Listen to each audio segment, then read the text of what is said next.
السلام عليكم ورحمة الله وبركاته. فيلمنا بيبدأ مع كام اتربى مع والده في قرية بسيطة، ومن صغره وهو عايش وسط الفيلة داخل الغابة، لدرجة ان والده كان بيوصله المدرسة باستخدام الفيل. ومع الوقت كام بقى يحب الفيلة زي اخواته بالظبط، لان قريته كلها بيربوهم وبيهتموا بيهم.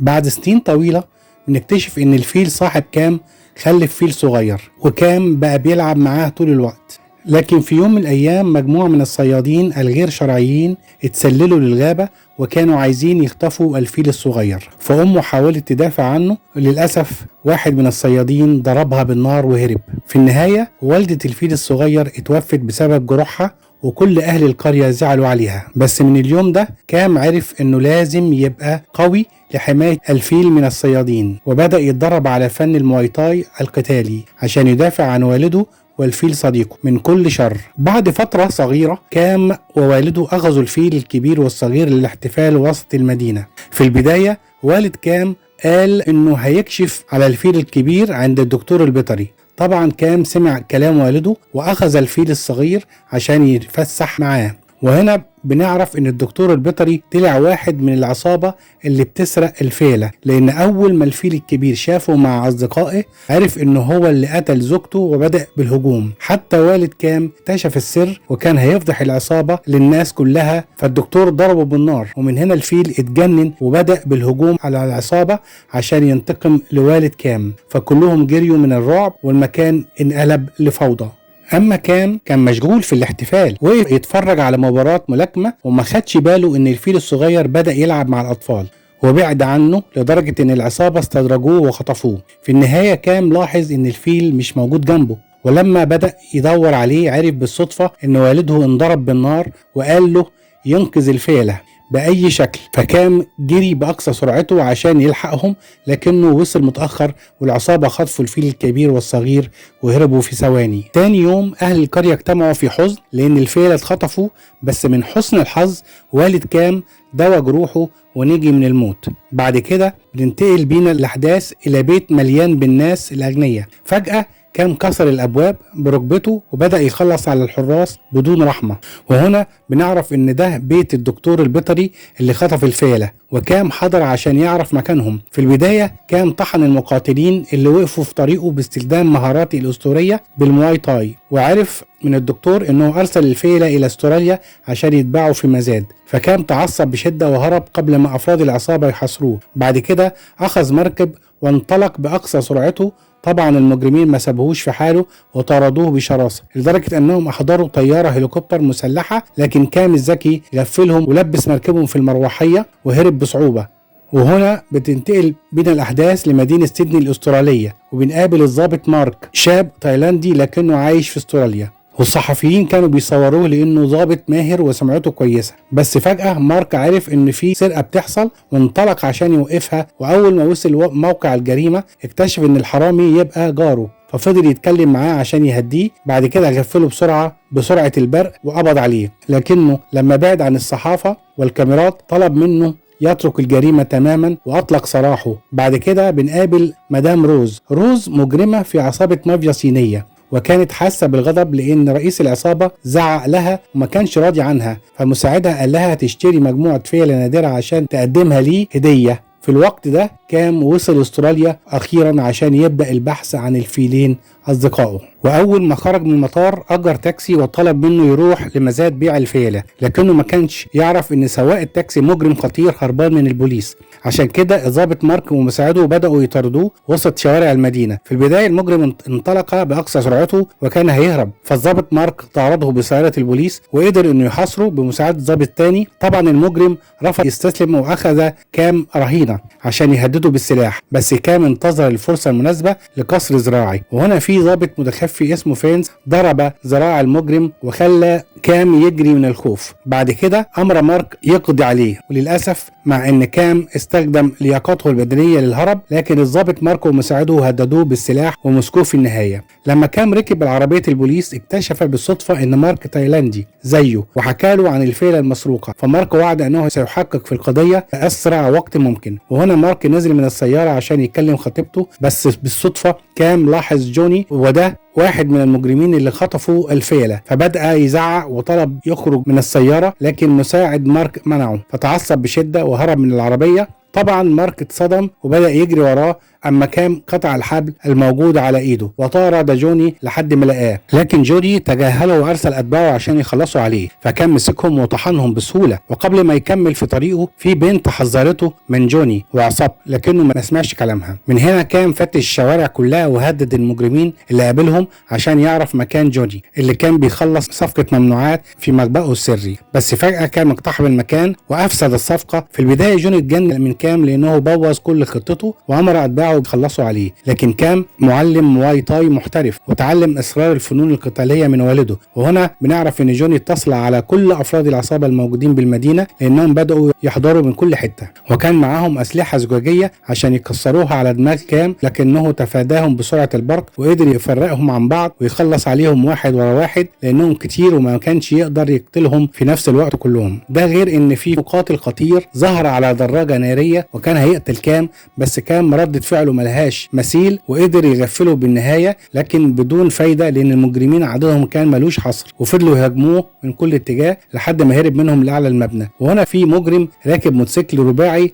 هاجم أقصى سرعته، فكام تفاداه وقفز في الهواء على آخر لحظة ولبسه في الإزاز عشان ينجى بحياته. بعد انتهاء المعركة كام فقد الوعي من التعب، بس من حسن حظه البنت اللي حذرته قبل كده لقيته في الشارع وأنقذته، ده غير إنها أخدته لعبتها عشان تحميه من البوليس. ولكنها أول ما نزلت عشان تجيب أكل كام فاق من الغيبوبة وما كانش عارف هو فين. أما الضابط ماركو ومساعده حضروا البيت بلا لأن جارتها بلغت عنها وكشفت إن كام مستخبي في البيت، لكنه هرب على اخر لحظه وماركو ما قدرش يمسكه. بعد كده راح عشان يقابل الضابط فينس اللي ضرب نار على كام قبل كده وبلغه باللي حصل، ففينس غدر بيه وقتل صديقه وكشف انه ضابط فاسد شغال مع العصابه اللي بتسرق الفيله. طبعا مارك اتصدم من اللي حصل لكنه استجمع قوته وهرب من الضباط الفاسدين بصعوبه. وبعد فتره وصلوا تليفون من خطيبته وعرف انه فينس واتباعه خطفوها، فاضطر يسلم نفسه غصب عنه. اما بلا كانت بتهرب من الضباط الفاسدين اتباع فينس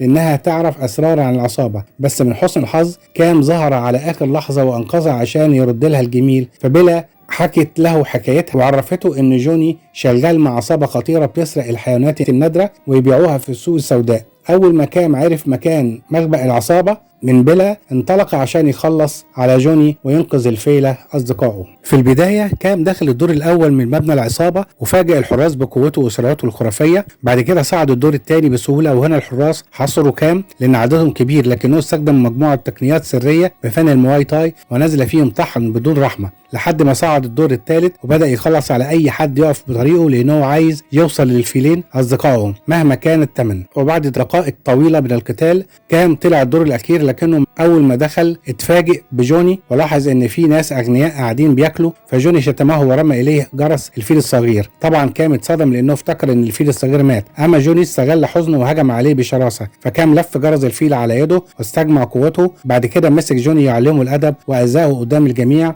ده غير إنه روق على أتباعه هم كمان وبدأ يبحث في المبنى. وهنا كام عرف إن العصابة دي بتسرق الحيوانات النادرة ويبيعوها للأغنياء عشان ياكلوها، فاستمر بالقتال لحد ما اكتشف بالصدفة ان الضابط مارك محبوس فانقذه وقعد يستريح معاه وسط الضلمة، لكنه حس ان في حاجة غريبة بتلمسه، ولما بص وراه لقى ان الفيل الصغير لسه عايش فحس بسعادة كبيرة واخرجه من الاسر. بعد كده كام ومارك والفيل هربوا من مبنى العصابة بدون اي حد يلاحظهم. تاني يوم مارك اخذ كام وراحوا عشان يستخبوا عند راهب صديقه بعيد عن انظار البوليس، ولما خرجوا للمدينه عشان يشتروا الاكل اتصدموا بشده لما رجعوا للراهب ولو ان المكان كله مشتعل بالنار، بغير ان في مقاتل كابويرا برازيلي ظهر لقتال كام. وهنا بنعرف ان ده كله كان فخ من فينس والعصابه عشان يتخلصوا على كام ومارك لانهم يكشفوا اسرارهم. وللاسف كام اتصدم من قوه خصمه لانه يستخدم حركات الرقص وسط القتال ولياقته البدنيه ملهاش حل، بس مع الوقت كام قدر يحدد نقطه ضعفه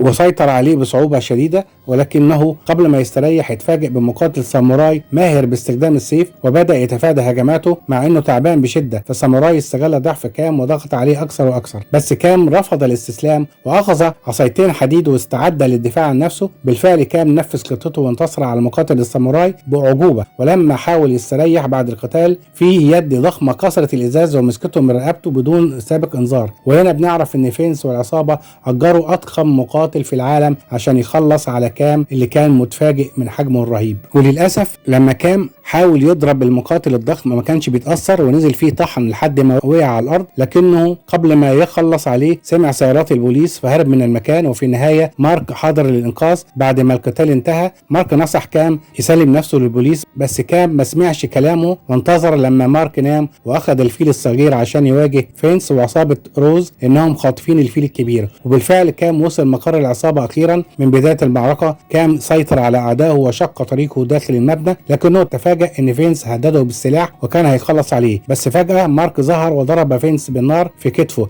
عشان كام يكمل طريقه. بعد ما كام مشي مارك فضل يضرب فينس لانه ضابط خاين. في الوقت ده كام وصل لروز مع الفيل الصغير، لكنه اتصدم من اللي شافه وما كانش مصدق عينيه، لان روز قتلت الفيل الكبير وعملت من انيابه زينه متغطيه بالذهب. للاسف كام اتجمد في مكانه، واول ما اكتشف الحقيقه المره وبدا يفكر ايام زمان لما كان بيلعب مع الفيل ده، غير ان المجرمين اتلموا عليه زي الكلاب ونزلوا فيه ضرب. لكن كام اول ما شاف دمه وعرف انه لازم يقاتل بكل ما عنده عشان يرجع حق الفيل صديقه. بالفعل كام اتحول لمقاتل مدمر اخرج غضبه على المجرمين لدرجه انه بدا يكسر عظمهم بايديه وبدون استخدام اي اسلحه، ده غير انه ما كانش بيتاثر بضرباتهم. وبعد دقائق طويله من القتال كام خلص على اكتر من 100 حارس ووصل لروز اخيرا. بس فجاه المقاتل الضخم اللي كان هيقتله قبل كده ظهر من جديد، لكن المره دي كام درس حركاته وضربه في دماغه لان دي نقطه الضعف الوحيده. اول ما كام قرب يكسب المعركه روز هجمته باستخدام سلاحها، وجوزها حضر ومعاه 3 مقاتلين عمالقه علشان يتحدوا على كام ويدمروه تماما. ده غير ان المقاتل الضخم رماه على هيكل الفيل صديقه. وهنا كام عمل غير متوقع لانه اخذ عظمتين ضخام واستخدمهم كسلاح مميت لان عظم الفيل انشف من الحديد. بالفعل خطة كام نجحت ونزل طحن في اتباع روز بدون رحمة، ولما العظم انكسر استخدمه كسكين عشان يشرح المجرمين واحد ورا واحد وخلاهم مش قادرين يتحركوا. بعد كده ضرب المقاتل الضخم بركبة في ظهره افقدته الوعي. اما روز حاولت ان تهرب في الهليكوبتر لكن كان موقفة عند حدها وخلص على جوزها، فروز غفلته وتشعلقت بحبل المروحية. طبعا كام رفض يسيبها تهرب وقفز من اعلى المبنى بركبته على الطاير، خلصت عليها تماما لكنه نجا من الموت لانه وقع ما بين انياب الفيل صديقه. في النهاية كام قرر يرجع لوالده وحاسس بسعادة كبيرة لان الفيل الصغير لسه عايش. لو اعجبكم ملخص الفيلم ارجو الاشتراك في القناة.